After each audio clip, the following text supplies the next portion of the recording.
मैं वहाँ एज़ उनका गेस्ट था, तो वो मुझे लेके हर जगह गए, मुझे उन्होंने दिखाया, मुझे उन्होंने अपना कल्चर बताया, लेकिन उन्होंने कभी ये नहीं कहा कि उनकी तरफ से हाँ है। मैं चाहता हूँ कि तुम ईरान में रहो और यहीं पे रहो हमारे साथ। तो मैंने कहा जी ऐसा तो पॉसिबल है नहीं। जो डॉक्यूमेंट है जिसके बारे में बात कर रहा हूँ वो डॉक्यूमेंट है ये, और इसमें एक क्लॉज भी है कि ये मतलब जो लड़के के पास है वो खुद की गाड़ी होनी चाहिए, खुद का घर होना चाहिए, ये मैंडेटरी है।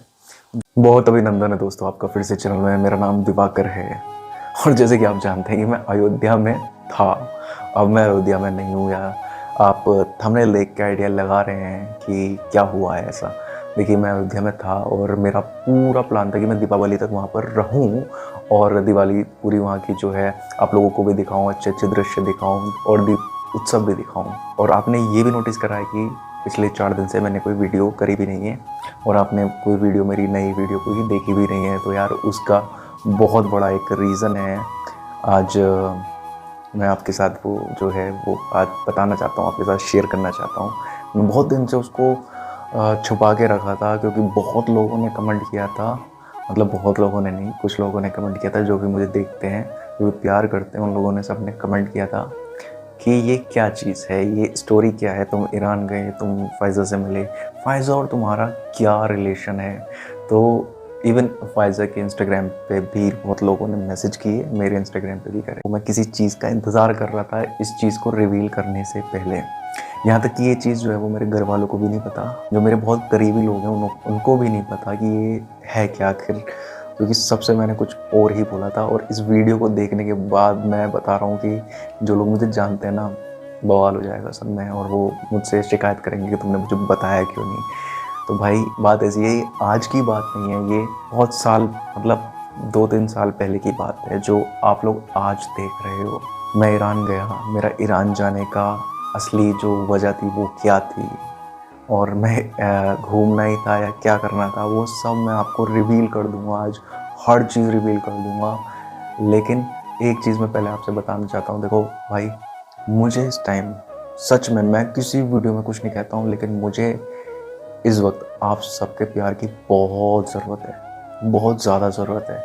और इसी दिन का मैं इंतज़ार कर रहा था कि मैं आप सबसे एक बहुत दिल से आपसे रिक्वेस्ट करूं कि भाई सब्सक्राइब करो, मुझे आपके प्यार की बहुत ज़रूरत है, क्योंकि ये अब लाइफ का मामला आ गया है, इसलिए मैं ऐसा बोल रहा हूँ। दरअसल दोस्तों, मैं इंतज़ार कर रहा था ईरानियन गवर्नमेंट के अप्रूवल का, अप्रूवल वीज़ा का अप्रूवल नहीं, अप्रूवल अब मैं आपको कैसे बताऊँ, अप्रूवल जो है वो रिलेशन का अप्रूवल था।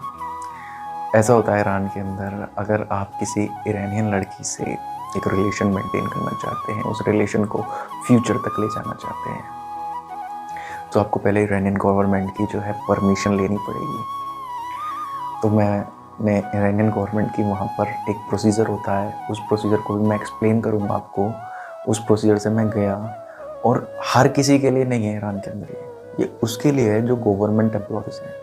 तो फ़ायज़ा जो है वो गवर्नमेंट एम्प्लॉय है, वो एक गवर्नमेंट टीचर है हमदान के अंदर, ईरान के अंदर। दोस्तों, इसलिए मुझे एक गवर्नमेंट प्रोसेस से निकलना पड़ा और उसमें मेरा बाकायदा इंटरव्यू हुआ, मेरी सारी डिटेल्स ली गई। और अभी भी ईरानियन एम्बेसी जो है वो मेरे लिए इंक्वायरी कर रही है कि इसका पूरा जो बैकग्राउंड है वो है क्या, और वो करना भी चाहिए। और उसके बाद जब ईरानियन गवर्नमेंट से आपको अप्रूवल मिल जाता है, जो कि एक बहुत लंबा प्रोसीजर है जो अभी तक भी कंप्लीट नहीं हुआ, लेकिन एक गुड न्यूज़ है। तो उस अप्रूवल के बाद फिर पेरेंट्स आपको अप्रूवल देते हैं। मैं यहाँ पे फ़ायज़ा के पेरेंट्स की बात कर रहा हूँ। तो उनका अप्रूवल जो था यार, वो मैं आपको बताऊँ, क्योंकि मैं वहाँ उनका गेस्ट था, तो वो मुझे लेके हर जगह गए, मुझे उन्होंने दिखाया, मुझे उन्होंने अपना कल्चर बताया, लेकिन उन्होंने कभी ये नहीं कहा कि उनकी तरफ से हाँ है। और यही रीज़न था कि मैं बहुत ज़्यादा इस चीज़ को छुपा के बैठा था, मैं रिवील नहीं कर रहा था। लेकिन आज मैं रिवील कर रहा हूँ क्योंकि फ़ायज़ा के फादर का मेरे पास कॉल आया था और उन्होंने कहा है कि देखो, मैं ये जो रिलेशन है इसके खिलाफ भी नहीं हूँ और इसके साथ भी नहीं हूँ। मतलब मैं ये नहीं चाहता कि मेरी बेटी देश छोड़ के जाए, और मैं ये भी नहीं चाहता कि तुम दोनों के बीच में जो इतना अच्छा रिलेशन है वो मेरी वजह से उसमें कुछ भी प्रॉब्लम आए। और ये क्योंकि ये ऐसी चीज़ है जिसके आगे मैं कुछ कर नहीं सकता, लेकिन मैं दिल से चाहता हूँ कि तुम ईरान में रहो और यहीं पर रहो हमारे साथ। तो मैंने कहा भाई, मैंने कहा जी ऐसा तो पॉसिबल है नहीं। ऐसा पॉसिबल इसलिए नहीं है कि भाई मुझ पे मेरी फैमिली की भी कुछ रिस्पॉन्सिबिलिटी है, स्पेशली मेरी मदर की रिस्पॉन्सिबिलिटी है, तो और मेरे घर की मुझ पर बहुत रिस्पॉन्सिबिलिटी है, तो मैं नहीं रह सकता। लेकिन मैंने उनको एक कमिटमेंट किया था कि आप जब भी कहोगे, आप महीने में कहोगे, आप 2 महीने में कहोगे, मैं और फ़ायज़ा जो है ईरान आ जाएंगे। तो इस चीज़ के बाद बहुत उनके बीच में डिस्कशन हुआ, इवन फ़ायज़ा की फ़ाइट भी हुई उनसे और बहुत आर्ग्यूमेंट्स हुए। वो चीज़ें भी मैं आपको बताऊंगा, क्योंकि अब जो है मैं अपनी पर्सनल लाइफ को आपके सामने रिवील करने वाला हूँ। और अब से जितनी भी वीडियोज़ आएंगी सब मेरी पर्सनल लाइफ के बारे में और इस रिलेशन के बारे में आएंगी। इसलिए भाई मैं कह रहा हूँ, मुझे आप सबके प्यार की बहुत ज़रूरत है, और मैं उम्मीद करता हूँ आप मेरी जो इमोशंस हैं उनसे कनेक्ट हो रहे होंगे, उन्हें समझ पा रहे होंगे कि मैं कहना क्या चाह रहा हूँ। तो भाई जो भी बंदा इसको वीडियो को देख रहा है ना यार, तो बस समझ जाओ ये थोड़ी बहुत जज्बात वाली बात है, इमोशंस वाली बात है। क्योंकि मैंने इस रिलेशन के लिए अपनी जॉब छोड़ी, अपनी सेविंग्स सब लगा दी और मैंने यूट्यूब शुरू करा, सिर्फ इसी वजह से कि मैं इस चीज़ को सक्सेसफुल कर पाऊँ। और अभी तक आप लोगों का बहुत प्यार मिला है यार, और मुझे पता है आप लोग समझ पा रहे होंगे और आगे भी मुझे बहुत प्यार दो आप लोग देंगे। तो अब चलिए ठीक है, जो पता है आप सब्सक्राइब ज़रूर करेंगे। और अब आगे की बात कहता हूँ। तो फ़ायज़ा के फादर का जो है कॉल आया, और फ़ायज़ा के फादर ने जो मुझसे बोला कि ठीक है, अभी हमारी तरफ से प्रॉपर हाँ नहीं है, लेकिन तुम 50% समझ लो कि हाँ हमने तुम्हें एक्सेप्ट कर लिया। और मैंने कहा ठीक है, ये मैंने उनकी लैंग्वेज में कहा मर्सी मर्सी। तो उसके बाद उन्होंने मुझे एक मेल करा। उस मेल में उन्होंने मुझसे कहा कि मैंने तुम्हें मेल किया है, और उस मेल में उन्होंने ये लिखा है कि ये मेरी कुछ शर्तें हैं, मेरे कुछ जो है कंडीशंस हैं जो तुम्हें फुलफ़िल करने हैं। वो सारे कंडीशंस मैं आपको बताऊंगा अभी, और वो मेल का जो मैंने प्रिंट आउट निकाला है वो भी मैं दिखाऊंगा। उसमें कुछ ऑफिशियल्स कंडीशन है जो गवर्नमेंट की कंडीशंस होती हैं, कुछ फैमिली की कंडीशंस हैं जो वहाँ के कल्चर के हिसाब से कंडीशंस हैं। और उन्होंने मुझसे कहा कि तुम्हें दोबारा ईरान आना होगा। मैंने, देखो यार, आप सब जानते हो कि जब कहीं बाहर जाता है बहुत ज़्यादा खर्चा होता है, ऑलमोस्ट 1 लाख करीब हो जाता है, और इमीडिएटली आपके पास इतनी सेविंग्स भी नहीं होती।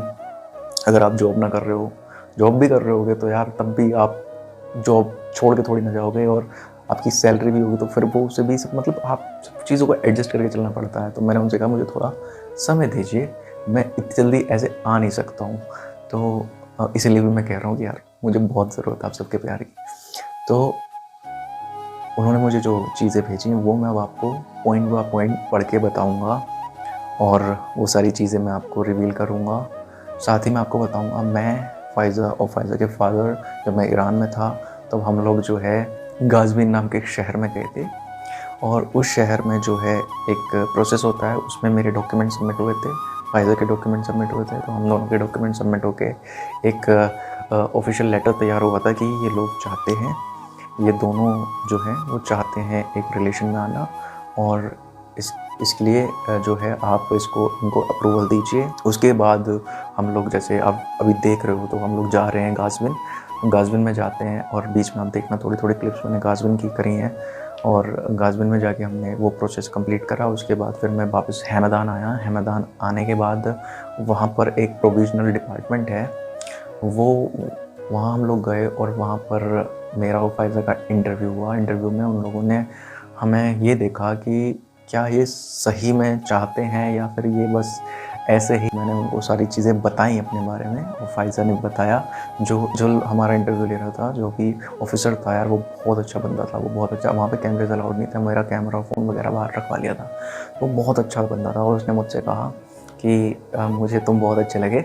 और मैंने कहा सर थैंक यू और मर्सी। तो उन्होंने कहा लेकिन बस एक ही चीज़ है जो मैं तुम्हें सजेस्ट करूँगा कि तुम ईरान आके यहाँ रहने लगो कुछ साल के लिए। मैंने कहा सर मैं इस पर विचार करूँगा, और मैं कोशिश करूँगा कि ऐसा हो। बट आप जो है हमें परमिशन दे दो, अप्रूवल दे दो। तो उन्होंने कहा चलो ठीक है मैं दे दूँगा, लेकिन चलो सोचो कि अगर मैं तुम्हें अप्रूवल नहीं दूँगा तब तुम क्या करोगे। इंग्लिश में बात कर रहे थे। मैंने कहा, मैं चुप हो गया, मैंने कुछ नहीं बोला।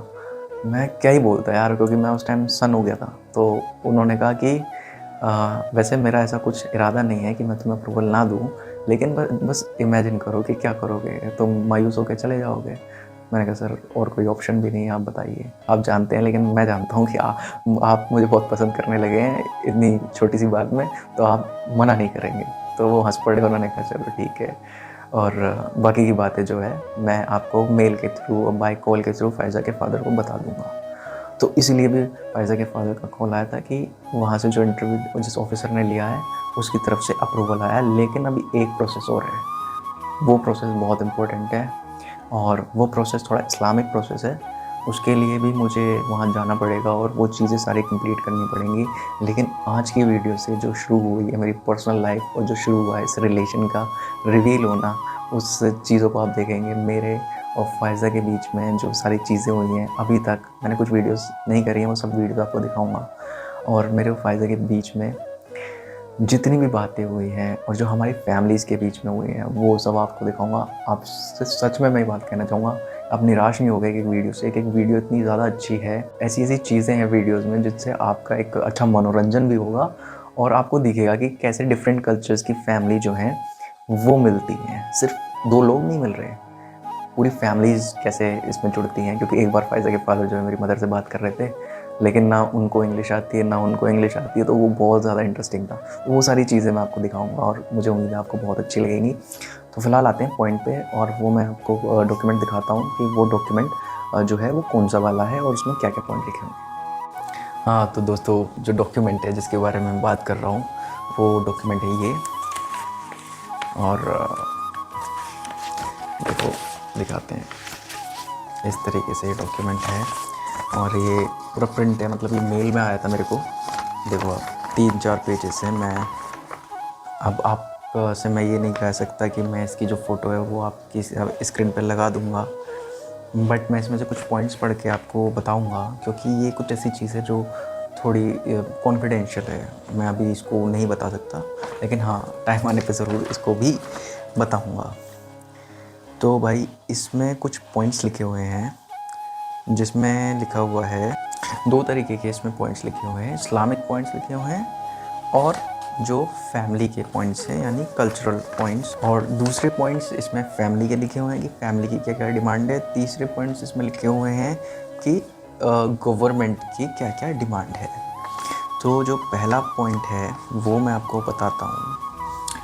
हाँ दोस्तों, तो इसमें जो सबसे पहला पॉइंट है कि इसमें मांगा है the original certificate of the man not having bad track record, जिसको हम करेक्टर सर्टिफिकेट कहते हैं। तो इसमें सबसे पहले उनकी जो डिमांड है गवर्नमेंट की, वो करेक्टर सर्टिफिकेट की डिमांड है। A certificate of no bad record, not bad track record, और किसी भी तरीके का मतलब कुछ भी ऐसा बैड बिहेवियर नहीं होना चाहिए उसके ख़िलाफ़। तो जो इरानियन एम्बेसी है वो एक जैसे किसी सरकारी नौकरी लगती है तो एक वेरिफिकेशन आती है ना, सेम वही प्रोसीजर है। तो इसमें करेक्टर सर्टिफिकेट की ज़रूरत है। दूसरा इसमें मेडिकल रिपोर्ट्स की ज़रूरत है, जो कि बहुत अच्छा एक वो चीज़ है। तो इसमें वो जो मेडिकल रिपोर्ट्स हैं उसमें कुछ टेस्ट लिखे हुए हैं, वो टेस्ट करा के आपको गवर्नमेंट को देने होंगे और वो सर्टिफाइड होने चाहिए। ठीक है, इसमें और क्या लिखा हुआ है। हाँ, इसमें एक बहुत ज़रूरी पॉइंट लिखा हुआ है जो एक तरीके का एक क्लोज़ है। वो क्लोज़ इस तरीके का है कि अगर रिलेशन के बाद दोनों के बीच में कुछ होता है तो वो किसके फेवर में जाएगा, किसको कितना मिलता है कितना नहीं मिलता, तो पहली बात तो मैं उसमें जाना नहीं चाहता। वो एक क्लोज़ है इसके अंदर, ठीक है। और इसके अंदर करेक्टर सर्टिफिकेट की बात आती है और इसके अंदर जो गवर्नमेंट चाहती है, मैं पहली बात बता रहा हूँ, जो इरानियन गवर्नमेंट चाह रही है। और दूसरा मेडिकल रिपोर्ट चाहती है, और बस ये 2 चीज़ हैं। और जो तीसरी चीज़ मैंने आपको बताई कि अगर कुछ होता है तो वो किसको कितना क्या मिलेगा, और बच्चों की एजुकेशन पे किसका हक होगा, और बहुत बात की बात है यार, इन सब चीज़ों में अपने को नहीं पढ़ना भी। तो ये क्लोज़ है, ये कोई डिमांड नहीं है। तो 2 चीज़ जो इरानियन एम्बेसी को चाहिए। अच्छा, इसके अंदर क्लोज़ बहुत सारे लिखे हुए हैं। इसमें जैसे क्लोज़ लिखा हुआ है कि आपको जो है आपको लड़की को क्या क्या राइट देने हैं। मतलब एजुकेशन का राइट उसका होना चाहिए, एम्प्लॉयमेंट का, अगर वो नौकरी करना चाहती है तो वो कर सकती है। दूसरा, जब भी वो चाहे वो आपकी कंट्री को छोड़ना चाहे तो छोड़ सकती है, आप कभी भी उसको प्रेशराइज़ नहीं करोगे। तीसरा, आपकी जो प्रॉपर्टी है वो उसमें बराबर की 50-50% की हिस्सेदार रहेगी। और ये सब चीज़ें इसके अंदर क्लोज लिखे हुए हैं, ठीक है। अभी ये सारी चीज़ें आती हैं। फिर इसमें एक पेपर जो है वो लड़की के लिए भी है कि लड़की को क्या चाहिए, इरानियन गवर्नमेंट को क्या देना होगा, किस तरीके के डॉक्यूमेंट देने होंगे लड़की को। तो लड़की को क्या देना होगा भाई, एक तो लाइसेंस जो मैंने आपको बताया है कि गवर्नमेंट से अप्रूवल, वो लड़की को भी चाहिए होता है, ठीक है। दूसरा मेडिकल रिपोर्ट्स। तीसरा इसमें चाहिए होता है एक certificate of journal administration of foreign national and immigrants affairs. तो ये इस तरीके का एक सर्टिफिकेट उनको भी चाहिए होता है। और उसके बाद बाकी ये कुछ और भी चीज़ें हैं, कुछ इस्लामिक चीज़ें हैं, ठीक है। तो इस तरीके का मेरे को एक मेल उनके फादर ने भेजा है। और इसमें एक क्लोज भी है कि ये मतलब जो लड़के के पास है वो खुद की गाड़ी होनी चाहिए, खुद का घर होना चाहिए, ये मैंडेटरी है। दूसरा, इसमें कुछ और एक और क्लोज और लिखा हुआ है इन डॉक्यूमेंट्स में। तो वो सारी चीज़ मुझे फुलफ़िल करनी है और ये सारे सर्टिफिकेट मुझे उनको भेजने हैं। तो भाई अभी जो है ना वो 50% का अप्रूवल है, ये मतलब 50%, ये अप्रूवल भी नहीं है, कंडीशंस हैं। इन कंडीशंस को मुझे फुलफ़िल करना होगा। उसके बाद ही मैं जो है ईरान जाऊंगा, या जो भी आगे का प्रोसेस होगा वो मैं आपको बताऊंगा कि मैं ईरान जाऊंगा या वो लोग ईरान से इंडिया आएंगे। तो दोस्तों, जो बहुत ज़रूरी बात थी, जो ये रिलेशन है, इस रिलेशन को ये कैसे कैसे आगे बढ़ता है, कैसे कैसे आगे चलता है, ये सब आप लोग देखने वाले हो। आप निराश नहीं होगे, बस आपका प्यार चाहिए। और आगे जो वीडियोस आएंगी ना, मैं उसमें बहुत ज़्यादा इंटरेस्टिंग चीज़ें दिखाने वाला हूँ आपको। तो दोस्तों, भूलिए मत लाल बटन को दबाना और अपना प्यार देना। और कुछ भी बात हो भाई, कमेंट कर दो, मैं अब हर कमेंट का जवाब दूंगा। पहले जब आप लोग मेरे से पूछते थे ना फ़ायज़ा के बारे में और उसकी फ़ैमिली के बारे में, तो मैं जवाब नहीं देता था, क्योंकि मैं खुद एक, आप समझ लो मेरी बात, कि मैं वो चीज़ को रिवील नहीं करना चाहता था। लेकिन अब आप जब भी कोई कमेंट करोगे, मैं सारी कमेंट्स का जवाब दूंगा, सारी का दूंगा। और आप चाहो तो आप फ़ायज़ा को इंस्टाग्राम पे फॉलो कर सकते हो, और मुझे चाहो तो मुझे फॉलो कर सकते हो। डेफिनेटली अच्छी वीडियोज़ अब आने वाली हैं, आप लोगों को बहुत प्यार चाहिए मुझे, समझ रहे हो। बाकी यार, love you love you love you lot सबको।